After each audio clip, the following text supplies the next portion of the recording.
Now, I'd like to hand it over to today's first keynote presenter, Paul Oligschläger, who is a manager in the strategy and consulting advisory practice for KPMG Real Estate. Paul, over to you. Thank you, Derek. Hi and welcome everybody to this first global PropTech half hour on 2021 PropTech trends and real estate trends. I'm Paul Oligschläger and I will be presenting for the next 20 minutes or so. Of course, we will have room for questions. Let Derek and me know in the chat already, and then we'll try and answer them as well as possible at the end. Let me start by introducing myself. I'm Paul and I'm a manager within KPMG Real Estate Advisory in the Netherlands. We're based in the Amsterdam region. For the past 5 years, I've worked with a broader range of clients, mostly international real estate investment companies and development companies. And I've also worked for real estate construction companies and for corporate clients for their real estate departments. What we do within KPMG is that we advise our clients on their strategies, but also help them with large and complex transformations. In the past few years, we see this is more and more focused on actual topics such as digitization, innovation, and sustainability and risk management. As you might have also heard of, or you might have read, KPMG annually publishes a real estate innovations overview, which we are making globally, together with our partner Global PropTech, which is on real estate innovations and PropTech companies across the globe. I am one of the founders of this publication, and if you haven't read it, I highly recommend this. Now let's go to what we're here for today. Let's take a look back at 2020 first. I've gathered some news articles from the Financial Times. You can see them here. And of course, we have had some events this year, but there's one main event standing out. That's the coronavirus, the pandemic that we're currently in.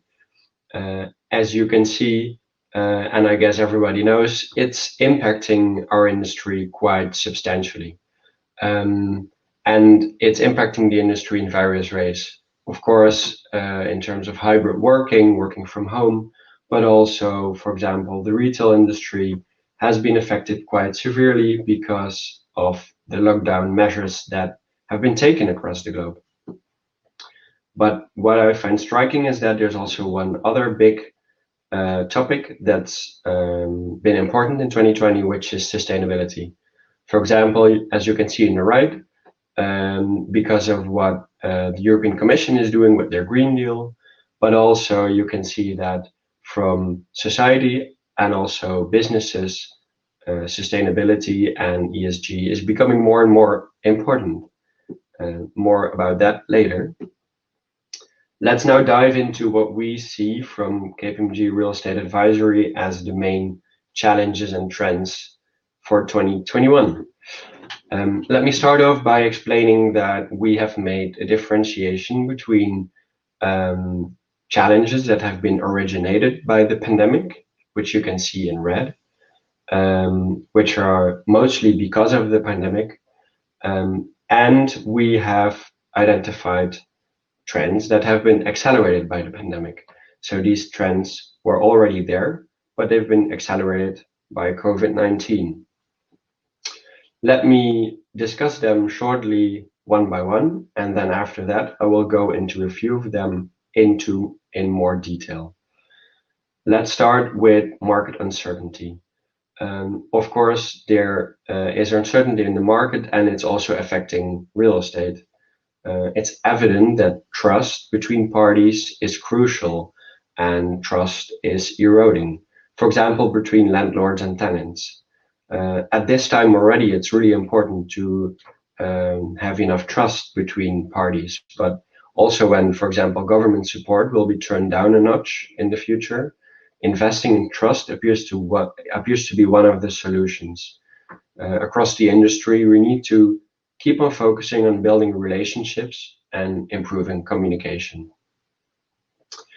If we go to the second challenge that we see is that traditional business models are being challenged.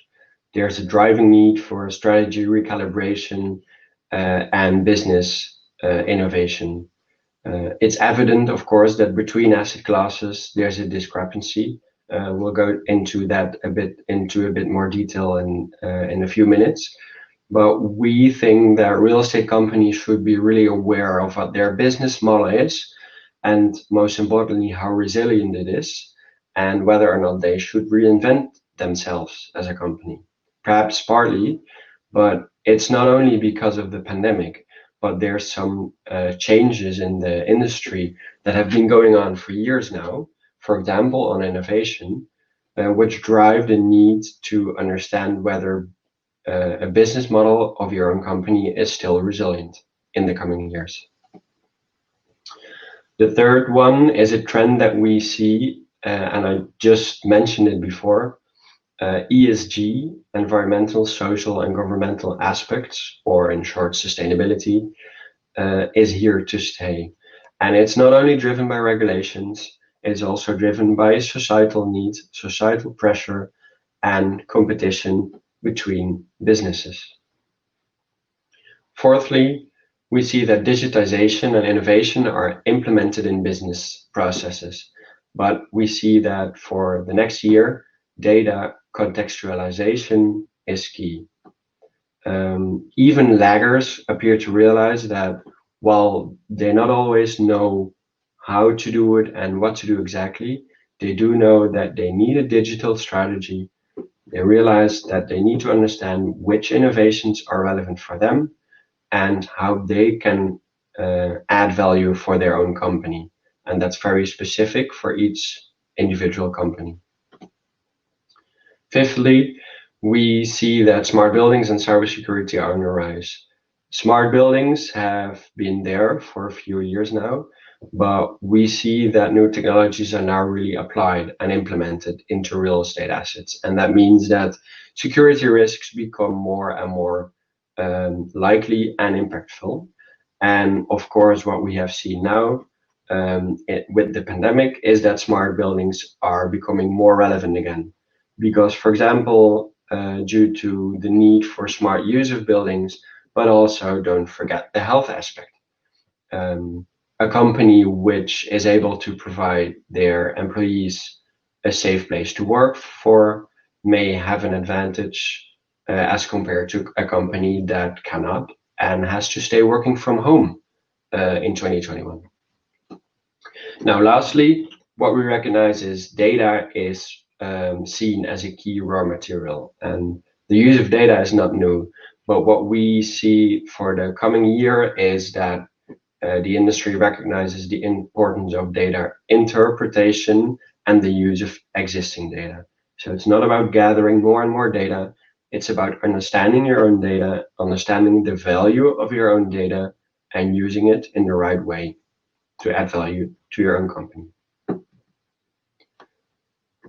What I just said already is that I would like to go into more detail in 3 of these aspects. And let me start off with the first one, which is traditional business models are challenged.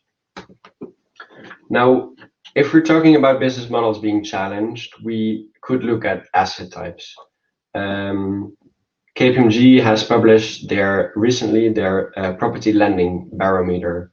And if we look at investments divided across asset types in Europe, we can see, for example, that hotels have seen a 45% year-on-year contraction in investments as compared to last year, which is quite significant. On the other hand, logistics have gained popularity, which could easily be explained by all the lockdown measures, resulting in the fact that people had to shop from home more and more. And it doesn't mean that there's no future for hotels and the future is only in logistics. Of course not. But as an industry, we can learn from what's happening now and adapt our business model so that it becomes more resilient in the future. And that's the important takeaway. It's not about investing in different asset types. It's understanding what pandemics such as these could mean for your own business model. Now, what's important to realize, and what I think the industry sometimes forgets, is that we should put the client or the customer first. What we see at KPMG, we've done a KPMG Pulse survey under consumers. It's quite recent, it's from November 2020, is that consumer trends are highly affected by COVID-19. And these trends are driven by self-protection. It means that your client, user, or customer behavior is really important to understand because changes can happen quite quickly and you need to adapt to this as a company. Now, let me go into a bit more detail. If we look at one of these aspects, 1 in 5 consumers still wants to stay at home. And 20% still wants to stay at home as much as possible. If we look at the right part of this image, 37% is working from home more than before COVID-19. Well, that's not new, of course, but 60% is planning to do so more in the future. And these are significant changes in working behavior. And of course, this will impact real estate again. But the big question is, how exactly? Well, if we talk about business models, let's dive into 2 asset classes, offices and retail. For offices, I think future of work is the largest unknown at this stage. We don't know yet how we will be working in the future and whether we will still be working at home as much as we do now. But there's an opportunity for more data-drivenness because it helps your real estate to become more flexible, to become more human-centric, and to provide for better user experience. What we do know for sure for 2021 is that there will be a high focus on healthy workspaces, both at the office and at home. Because we don't know our behavior exactly yet, it's important to start scenario planning for the need of office spaces. We need to redefine our office space and we need to keep in close touch with our customer. For investors, that means to closely stay in touch with our tenants. And for companies, it's really important to stay in close touch with our employees.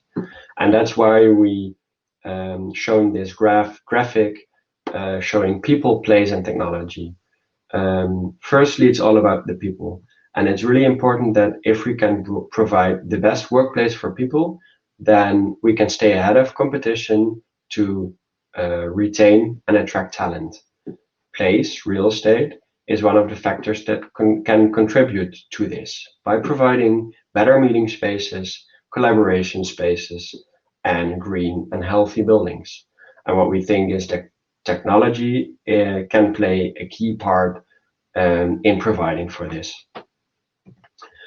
Now, another aspect is, another asset class is the one of retail.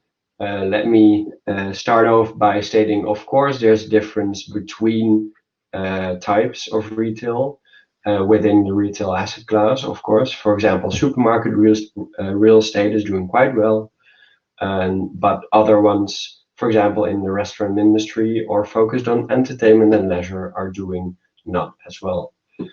What's important is that government support may and political decisions may be crucial for many retailers, because we don't know yet how they will be doing when this government support is stopped, and how political decisions may also impact these industries. But what we see on the right is that behavior of consumers is driving all other things. So it's really important to understand your client, your user, to understand the customers, how they are behaving, and what this means for your own real estate.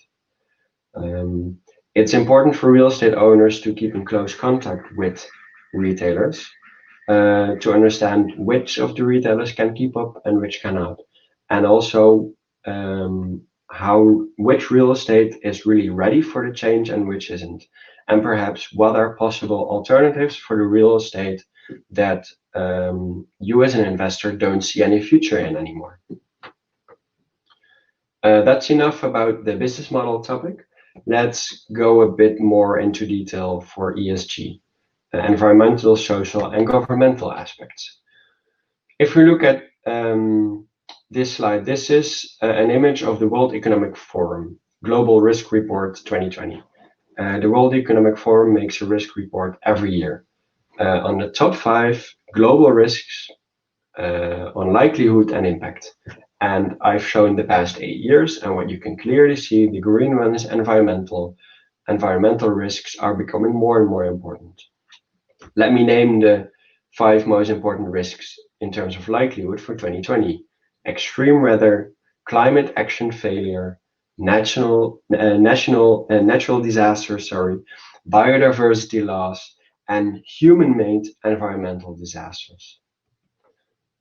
But also in real estate, KPMG has conducted a survey on real estate in the new reality. And although almost 1/3 of the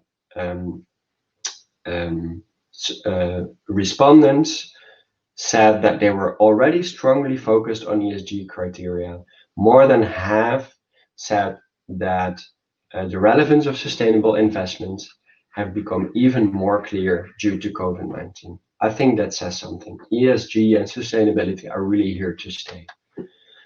But what's also important is that there's actually also a demand from tenants. There's a demand for purpose-driven investment products. And even though complexity might have increased due to COVID-19, because, for example, financing sustainability has become a little bit harder, real estate owners need to keep on delivering on their ESG promises, and they need to do it without breaking the bank. What we think is that sustainability-related technology solutions may become the answer in 2021. Now, the last topic, digitization and innovation, which are becoming a more integral part of business processes. Of course, there are many innovative opportunities. We have listed 21 of them here. This is research that we have done as KPMG Netherlands together with our Singaporean colleagues. In 2021, we are convinced that it will become more and more important that these exciting and interesting technologies are more than just a pilot from some tech-savvy department somewhere in your company. It's important that these technologies really add value. Now, when we look at, for example, working from home, we could see that Internet of Things, connected networks, and data and analytics are the technologies that can add real value. With Internet of Things, for example, it's about monitoring occupancy or monitoring air quality to provide a healthy workspace. Connected networks are important not only as a collaboration tool between people, but also connect different kinds of elements for data sharing so that data can be interpreted in the right way. And data and analytics, of course, you need to understand what your data means to use it for your office experience.